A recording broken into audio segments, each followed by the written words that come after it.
Tujikaze, jikaze. Tujikaze, tujikaze, jikaze. Africa, jikaze, tujikaze, jikaze. America, tujikaze, tujikaze, jikaze. You are listening to African Father in America podcast by Simon Javan Okelo, live from Seattle, Washington, USA. Thank you so much for joining me for another episode of the African Father in America podcast. I am in Seattle, Washington, and I have a wonderful guest who is joining me also in Seattle, Washington. My guest is Sam Hampton, PhD, Dr. Sam Hampton. Go ahead and just say hello to our viewers and our listeners before we begin. Hi, everyone. Thank you for having me. Excellent.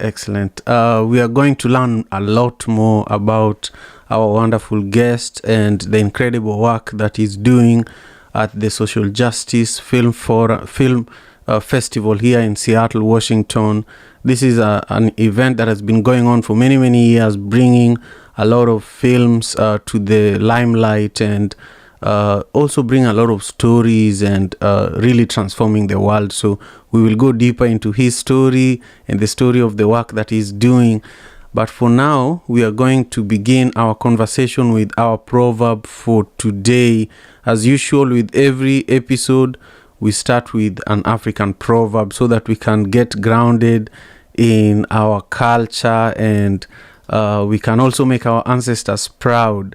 So today our proverb comes all the way from Malawi, and it says that the mouth and the hand can never miss each other. So I want you to take a minute and share in the comments what this proverb means for you. And I know we are live streaming on multiple platforms. We are live on YouTube. We are live on LinkedIn. We are live on X, formerly known as Twitter. We are also on Facebook, and we're also on TikTok. So no matter where you are, I just want you to take a minute, make sure you comment so that we know your own perspectives in regards to today's proverb. So I'm going to share 3 nuggets of wisdom related to this proverb, and then I am going to create space for our wonderful guest, Dr. Hampton, to be able to share with us his own perspectives. So again, the proverb from Malawi says that the mouth and the hand can never miss each other. The first nugget of wisdom says that your words and your actions are always connected. You know, what you say and what you do should always be connected. If they are not, people start questioning your integrity and your character. Number 2, your words and your actions have power. You know, the words you speak and the actions you take have the power to create or destroy, you know. So think about that. And then number 3, you are the creator of your own reality.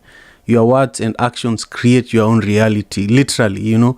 The things that you think and then you say become the things that you do, you know. And, to leaders, for example, our guest today, or even to leaders like myself, the things that you say and do also influence other people, you know.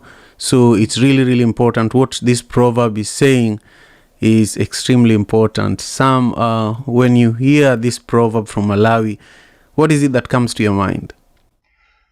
You know, the first thing that came to my mind is, having empathy towards others. And, to connect with people, you have to build trust in a relationship.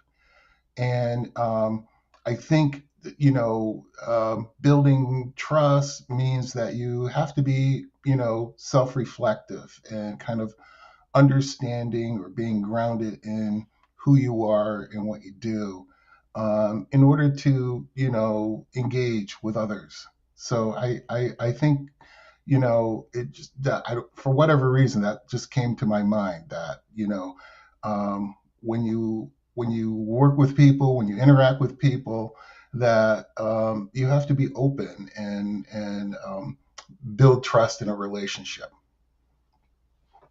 I love that. And I agree with it. You know, taking your time to build trust in relationships is really the relationship itself. You know, there's no relationship without that journey of building trust and understanding who you are going to be working with, be living with, and even if you are a filmmaker, you have to build a relationship with the story that you want to tell. Exactly. Yeah, so I'm really, really excited for our conversation today. For those who are joining us, my guest is Dr. Sam Hampton. And, if you haven't connected with him before, he's an award-winning filmmaker. He's also the executive director of the Social Justice Film Institute. And before moving to Seattle, Sam spent most of his professional career in Washington, D.C., where he co-founded Docs in Progress, a non-profit educational organization for documentary filmmakers. So you've been in this filmmaking game for such a long time.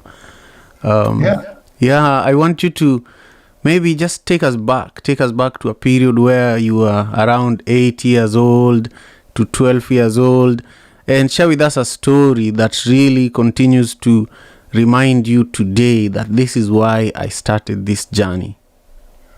Well, I can tell you the first time I actually used a movie camera. I think I was in 7th grade, and we actually had a little film class. This is a long time ago. This is before iPhones and video and things like that. So this was actual film. This is 8mm film, and I lived in Rochester, New York at the time. And if anyone knows anything about Rochester, it's where Kodak is. And I had a little Kodak movie camera, and that I actually got from school. And my teacher said, well, take this camera and just kind of walk around the neighborhood and just film stuff. So that's kind of what I did. I just kind of filmed houses in the neighborhood, and then I took the camera and the film back to school. And back in those days, if you wanted to edit something, you literally had to cut it with like an X-Acto knife, and you had tape that actually spliced the film together. So I had this little 3-minute film where I spliced it myself with the tape and everything, and then we played it back, and it was actually transforming. I created this thing that was just a bunch of clips of my neighborhood, but I created something. And it was I was trying to tell a story, but didn't really know what I was doing. And so we showed it to the class, and other students were doing the same kind of thing. And I don't know, for whatever reason, you fast forward to adulthood, and I decided I wanted to be a filmmaker. And so I always I look back on that experience, having a teacher allowing you to do something new and different, and kind of getting hooked on that. So that I will always remember that. And it was just a kind of a little tiny Kodak movie camera. I love that story. And it makes me feel like I learned about filmmaking so late, because I wish I was there when you had to actually take a knife and cut the film so that you take the parts you didn't want out. It's so fascinating to think about that, but also it's fascinating to think ahead, where editing of films is going to go. For example, right now, after this show, we are going to be editing. I edit. I think my editor uses a different software, but I love editing, especially the audio. Right now, I still have to edit the audio portion of this podcast, but the video is being edited by one of my colleagues who is based in Kenya. His name is Martin. But when I edit the audio, I use this software called Descript, and it allows me, it can also be used for video. It allows me literally to edit the text instead of the video. So the whole file is transcribed so that it's like a text file. And so I can just Right. take some of the words out, and the film is being edited like that. And this is AI powered. And I just feel that in 5 years from now, Oh, it's going to be something else, right? right. I mean, when you edit now, you can edit, 3 or 4 or 5 different versions at the same time, and you can audition those takes and do all these things. But back then, if you made a cut, that was permanent. You couldn't rewind, you couldn't go back. I mean, I suppose you could, but it'd been very difficult. So you really had to think about your editing, and you really had to think through it, because there was kind of a physical component to it. It's like, I'm going to commit to this jump cut. And so I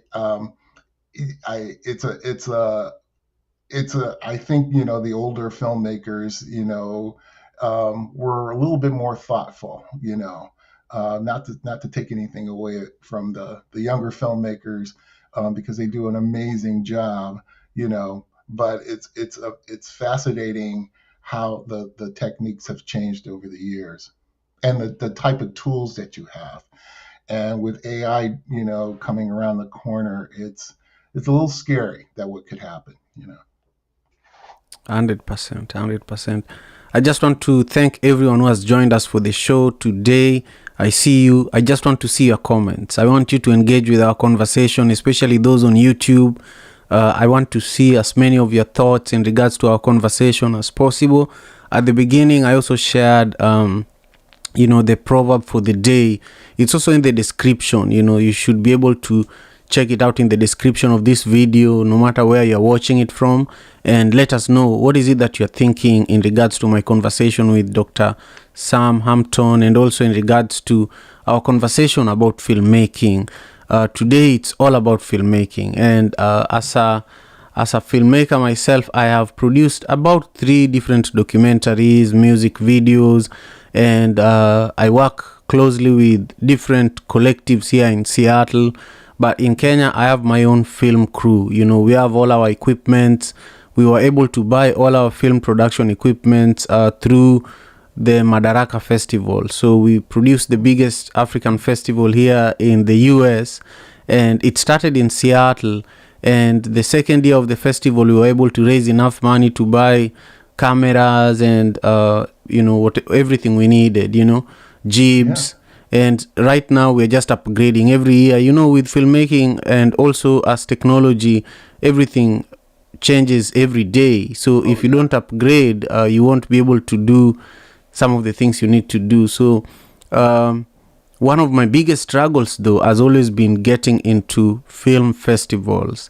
And so one of my motivations for having you as a guest today was just to learn more about Social Justice Film Festival, and why it is important to you, but also its history and how it has evolved to where it is, in a way that it's covering multiple venues across a period of almost 1 week in Seattle. It's such a big event that I just want my audience members and our community to learn more from you in that regard today. Yeah, the Social Justice Film Festival starts next week, October 11th. That's Wednesday, and it's a 5-day event, and we are in 3 venues. We will be showing 45 films from the United States, around the world, and locally here in Seattle. So we have Seattle filmmakers, we have filmmakers from Canada, filmmakers from San Francisco. They're all going to be coming up for those 5 days. I'll tell you about the venues. The first 2 nights, Wednesday and Thursday, will be at the Northwest Film Forum. Our opening night will focus on prison reform and reimagining prisons and policing. So we have 5 shorts telling those stories about restorative justice and how we can, things we can do to make better policing and safety for everyone. We're going to have speakers from some of the Seattle local restorative justice organizations for panel discussion. We'll also have the filmmakers there as well. So that's our opening night on Wednesday. Starts at 6 o'clock. On Thursday, we're going to continue the theme. We have some more films that focus on prison reform. Also, we'll have films that focus on anti-nukes. On Friday and Saturday, we will be at the University Heights Center. That's in University Heights on University Way. Anyone who knows about the farmers market there, we will be right there, the big building in front of the farmers market. We will be there on Friday and Saturday, and we have a slate of films. We will have a special presentation focusing on spoken word. A wonderful organization called Speak with Purpose. They work with middle schoolers and high schoolers in the Seattle Public School District, and showing kids how to tell stories through spoken word, and they'll be doing a performance. I'm excited to see that. On Saturday, we'll have another workshop that focuses on birthing justice and reproductive rights, especially for marginalized folks, people of color. And then we'll finish on Sunday at Pacific Tower, which is that big building over on 12th Street. And we'll be focusing on local shorts from Seattle filmmakers. So it's a very exciting festival. I'm very fortunate to lead this organization, being a filmmaker myself and focusing on social justice films. You can actually, if you go to hamptonfilms.com, you can see the films that I've done for the past 15 years. I had 2 films in the Social Justice Film Festival over the years. So I've been very close to the film festival. And since moving here, having now being, in charge of the film festival is quite the honor.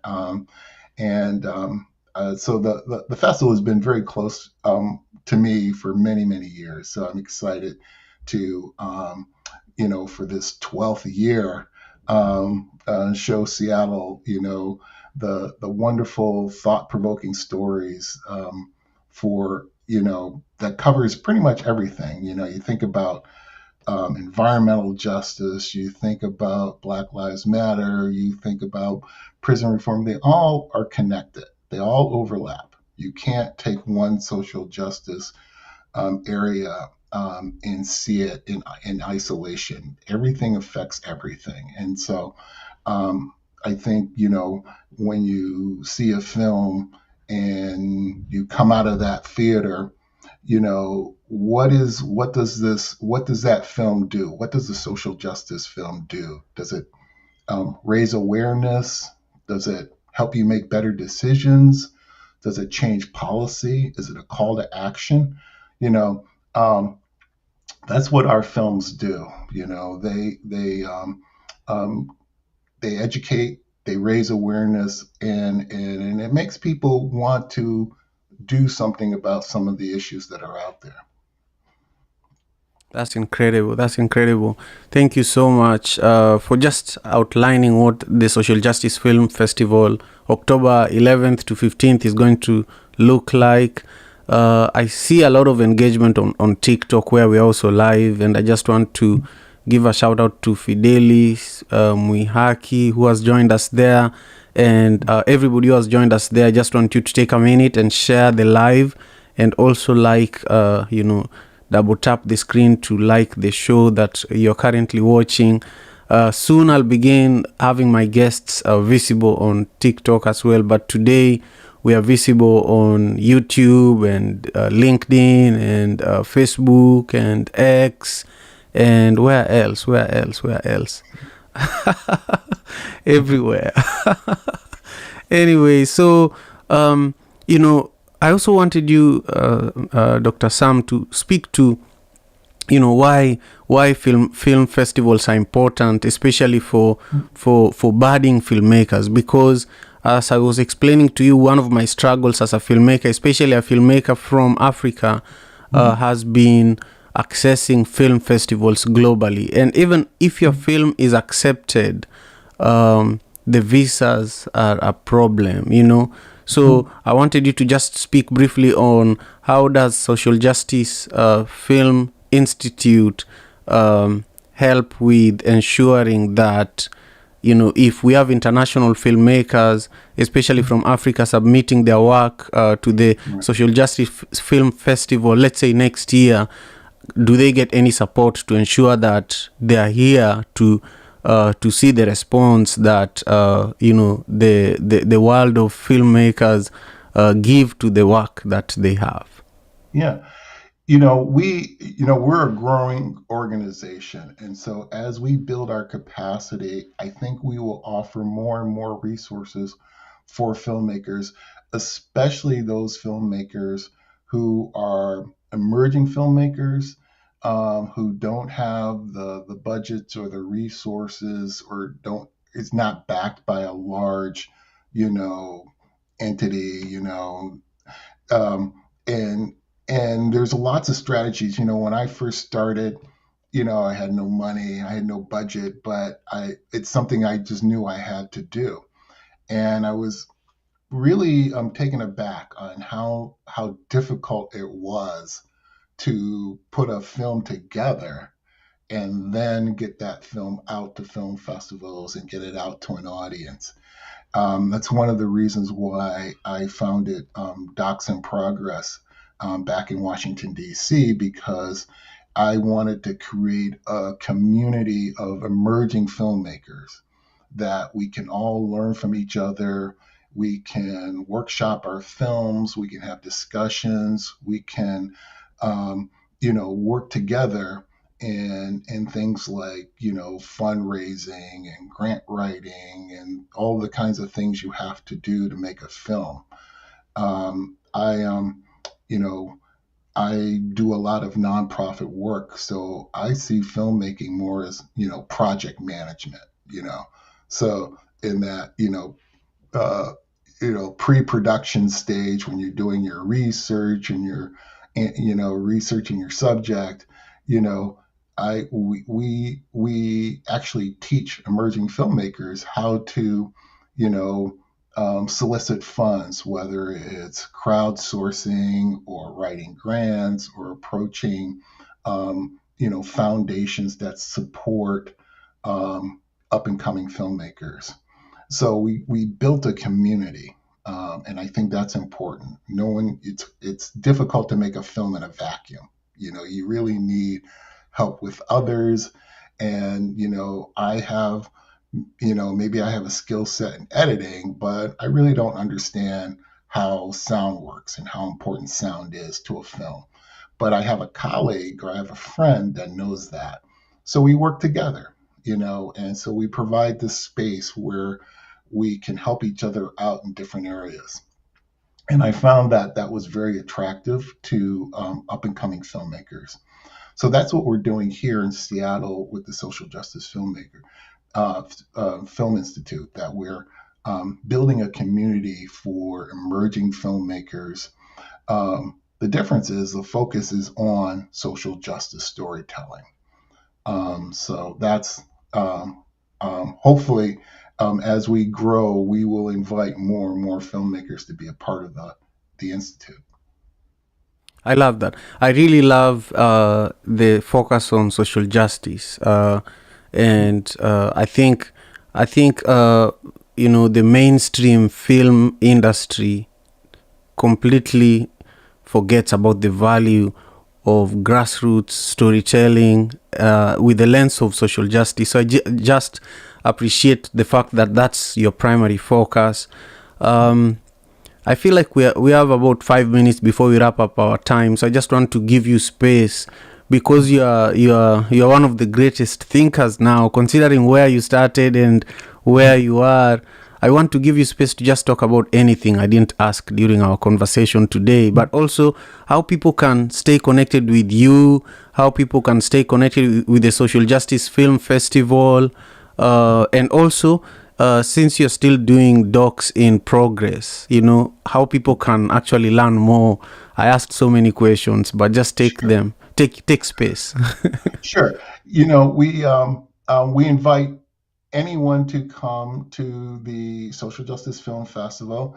We want to make it accessible to everybody. So, it's $5, but if you don't have $5, just let us know and you can go in for free. So don't let cost be a barrier to check out some really, really good films.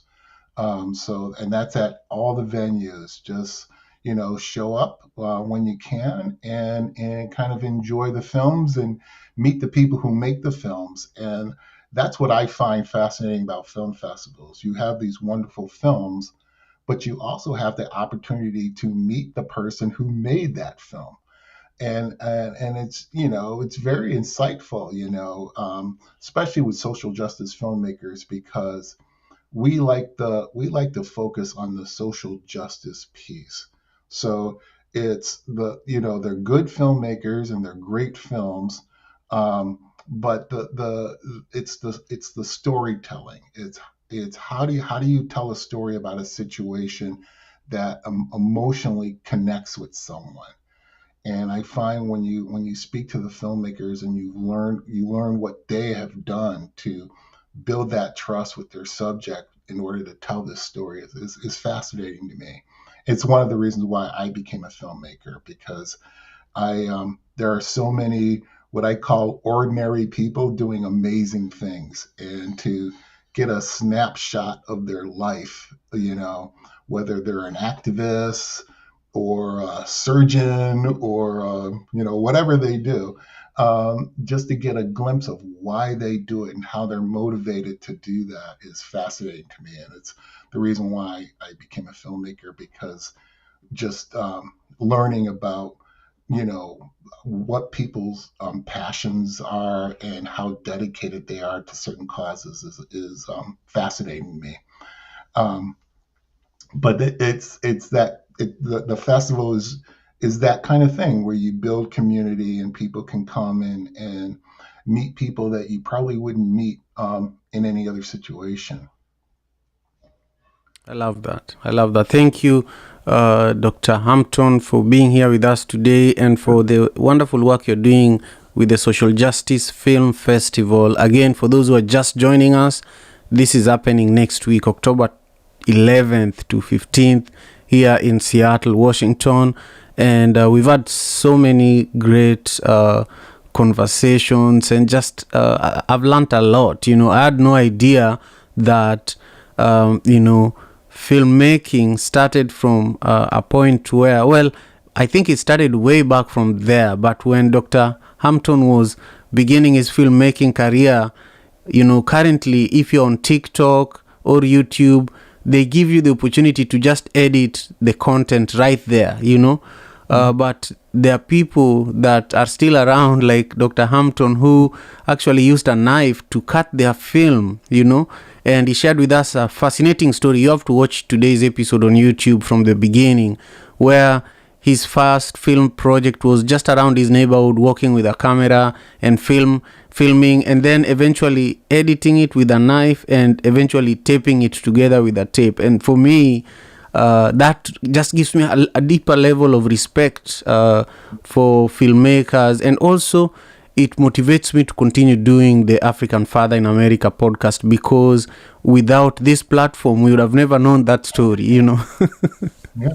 Yeah, so I just appreciate you so much. And I appreciate our guests. I just want to give a few shout outs here to people who joined us. First of all, on TikTok, Fidelis Muihaki did a great job sharing and liking the show and just supporting and commenting. And she said that it's always a nice surprise finding you online because of the stuff you talk about are stuff that I need to learn about. So I appreciate it. I'm so glad that this was valuable to you. Please continue with the work you're doing as well and continue supporting the show. And also on YouTube, I see that we were joined by Stephen Okoth, who says, hello, great family, joining in from Kisumu, Kenya. Thank you so much. And then I also see Maureen. Maureen has joined us from Webuye in Kenya. Thank you so much. I just love the support that you're all giving me and the show, and it will go a long way. Lastly, if you haven't subscribed to my channel on YouTube, currently my focus is to grow my YouTube channel. And so if you feel moved and you know that you really want to support, take a minute and subscribe. If you subscribe to the channel, it will really help me grow the platform and be able to bring more wonderful guests like Dr. Hampton, who has been here with us for the last 30 minutes. I wish you all a wonderful weekend. And Dr. Hampton, please, whenever you have a new project, whenever you have a new program, whenever the next Social Justice Film Festival is coming up, just know that this is now your platform. You can always book through the same link and come back so that we can continue the conversation. That's wonderful. Thanks for having me, Simon. I really appreciate it. And you can learn about the festival. Go to socialjusticefilmfestival.org, and everything's right there. You can find out all the films that are playing. So hope to see you there. Excellent. Have a wonderful weekend, and I'm sure I'll be reaching out to you for us to continue developing our relationship. Take care of yourself, Dr. Hampton. Yes, thank you so much. Okay, bye. Bye. African father in America. Tujikaze, tujikaze, jikaze. Tujikaze, tujikaze, jikaze. Africa, tujikaze, tujikaze, America. Tujikaze, tujikaze, jikaze. You are listening to African Father in America podcast by Simon Javan Okelo, live from Seattle,